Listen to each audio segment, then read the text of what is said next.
ಅತ್ಯಂತ ಸಂತೋಷದ ವಿಷಯ.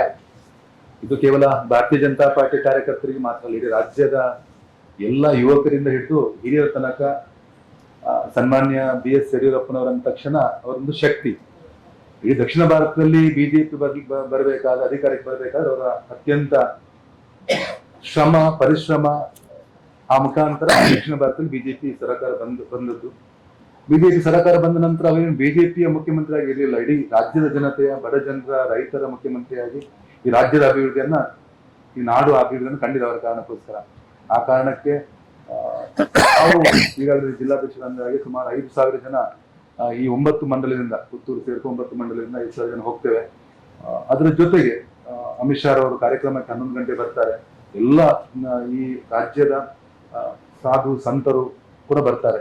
ಆ ಕಾರಣಕ್ಕೆ ಪತ್ರಕರ್ತ ಮಿತ್ರರಲ್ಲಿ ವಿನಂತಿ ಮಾಡುವಂತದ್ದು ಈ ಕಾರ್ಯಕ್ರಮಕ್ಕೆ ಹೆಚ್ಚಿನ ಸಹಕಾರ ನೀವು ಕೊಡಬೇಕು. ಯಾಕಂದ್ರೆ ಅವರಿದ್ದ ಸಂದರ್ಭದಲ್ಲಿ ಎಲ್ಲ ಮಠ ಮಂದಿರ ದೇವಸ್ಥಾನ, ಅದ್ರ ಜೊತೆಗೆ ಯಾರನ್ನು ತಾರತಮ್ಯ ಮಾಡಿಲ್ಲ ಅವರು. ಅದು ಚರ್ಚ್ ಇರ್ಬೋದು, ಮಸೀದಿ, ಅಂದ್ರೆ ಎಲ್ಲದಕ್ಕೂ ಎಲ್ಲರನ್ನು ಸಮಾನವಾಗಿ ನೋಡಿದಂತ ನಾಯಕರವರು. ಅದ್ರ ಜೊತೆಗೆ ಅಭಿವೃದ್ಧಿ ಅಂದ ತಕ್ಷಣ ನಿಮ್ಗೆ ಗೊತ್ತಿರ್ಬೋದು, ಈಗ ಕಾಂಗ್ರೆಸ್ ಸರ್ಕಾರ ಬಂದ ನಂತರ ಯಾವುದೇ ಅಭಿವೃದ್ಧಿ ಕಾಣಿಲ್ಲ. ಅವರೊಂದು ಶಿಸ್ತುಬದ್ಧವಾಗಿ ಸಾವಿರಾರು ಕೋಟಿಯನ್ನ, ಈಗ ನಮ್ಮ ಮಂಗಳೂರು ನಗರ ದಕ್ಷಿಣ ಹಿಡ್ಕೊಂಡ್ರೆ ಸಾವಿರಾರು ಕೋಟಿ ಅಭಿವೃದ್ಧಿ ಯಡಿಯೂರಪ್ಪನವರ ಸಂದರ್ಭದಲ್ಲಿ ಆಗಿದೆ. ಈಗಾಗಲೇ ಸುಬ್ರಹ್ಮಣ್ಯ ದೇವಸ್ಥಾನ ಇರ್ಬೋದು, ಬೇರೆ ಬೇರೆ ದೇವಸ್ಥಾನದ ಅಭಿವೃದ್ಧಿ, ಅನ್ನಛತ್ರದ ಕೆಲಸವನ್ನು ಕೂಡ ಮಾಡಿದ್ದಾರೆ. ಆ ಕಾರಣಕ್ಕೆ ನಮ್ಗೆ ಇಲ್ಲಿ ಒಂದು ಖುಷಿ, ಯಾಕಂದ್ರೆ ಅಭಿಮಾನೋತ್ಸವದ ಮುಖಾಂತರ ಅವರಿಗೆ ಇದು ಬೇಡ, ಯಡಿಯೂರಪ್ಪಜಿ ಅವರಿಗೆ.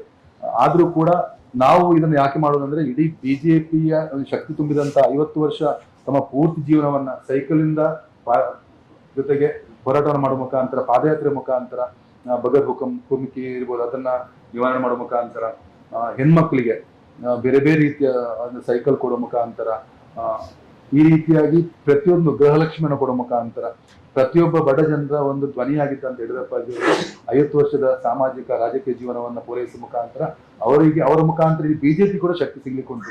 ಆ ಕಾರಣಕ್ಕೆ ಒಬ್ಬ ಗ್ರಾಮ ಪಂಚಾಯತ್ ಸದಸ್ಯ ಹಿಡಿದು ಒಬ್ಬ ಶಾಸಕ ಸಂಸದರ ಯಾರಾಗಬೇಕಾದ್ರೂ ಅದರಲ್ಲಿ ಕೂಡ ಯಡಿಯೂರಪ್ಪನ ದೊಡ್ಡ ಪಾತ್ರ ಇತ್ತು. ಆ ಕಾರಣಕ್ಕೆ ಈ ಕಾರ್ಯಕ್ರಮಕ್ಕೆ ನಾವು ಹೆಚ್ಚಿನ ಸಂಖ್ಯೆ ಹೋಗ್ತೇವೆ.